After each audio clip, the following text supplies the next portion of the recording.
Welcome back. Local 15's Andrea Ramey is live for us this morning at the Alabama Gulf Coast Zoo right now with how they're dealing with the elements for the animals the day after the storm. Andrea, hi there.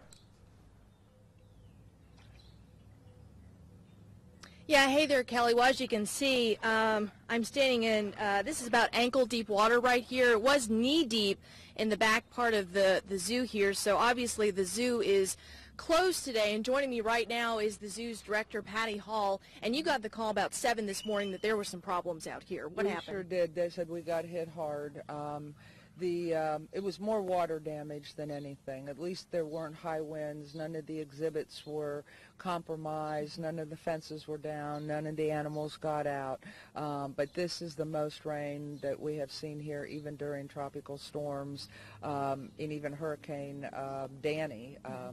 We've had about 34 inches of rain right now in these low-lying areas. And you've had to, this morning basically, you've been trying to move some of the animals from the exhibits that they would normally be in. We saw the coyotes up at the front, and they're not normally there. And you're just trying to get these animals out of these high waters. Right. A lot of our hoof stock when we came in were in knee-high water, standing in water all night. So we have resituated the entire zoo. The zoo, the wolf pen was totally underwater, and we have them now in an encounter area. So we've been switching animals around all morning long, trying to get them out of the standing water. Yeah, we saw the lions and the tigers that were up on their decks, yes. Because, I mean, their whole enclosure was flooded. It looked like they were on a lake, actually. And what do we have behind us here? Well, these are our capuchin monkeys, and the great thing about monkeys and the birds, at least they can go up high, and so we don't worry about them. And as you see, they're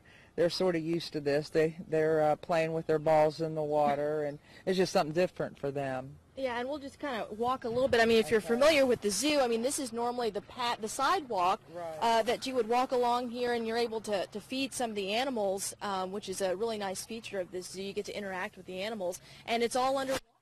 And this pen over here was hooked stock. It had alpacas in it, donkeys in it, and they were all standing in water up to their knees. And so we have repositioned them in different higher areas of the park. And you showed us this water line over here. This is, Melvin, if you see this water line on this fence, this is where the water was, just a couple hours ago? That's, well, what they told us when we, after the hurricanes with FEMA, if you take that water line and you go up about 12 to 18 inches, that's how high the water was, and then when it settled on that line right there, and now so it is going down. Mm-hmm. So as you see, it's dropped another 5 inches, and there's another 4 inches underneath that. So okay. And sadly, you've actually had to deal with some loss of life here at the zoo, and that's the first time that has happened in the 18 years that you have been here? Yeah, the 17 years that I've been here, this is the very first time that we've ever lost an animal to any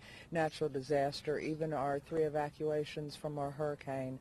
But we had 2 Patagonian Cavys that drowned last night, and 2 baby otters that we were raising to be re-released.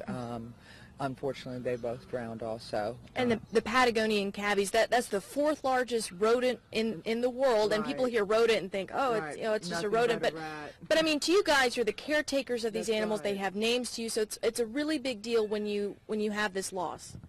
It is really difficult right now for my staff members.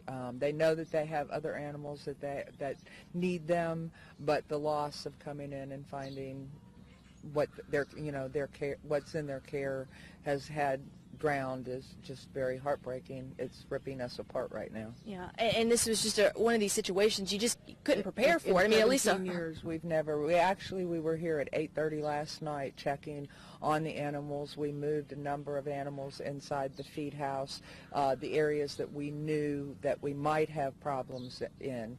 Unfortunately, we did not know that area was going to get as bad as it did. Yeah, and so right now, and if you just want to pan over here, Melvin, this whole back part of the zoo is just underwater. Today they're just trying to clean up. They're waiting for the water to recede. They're having to move the animals around to get them to higher ground. And so right now it's just the cleanup. The zoo is definitely going to be closed today and tomorrow, and hopefully the zoo will be able to reopen this Friday. Patti, thank you so much for joining us. We'll send it back to you guys in the studio. Kelly?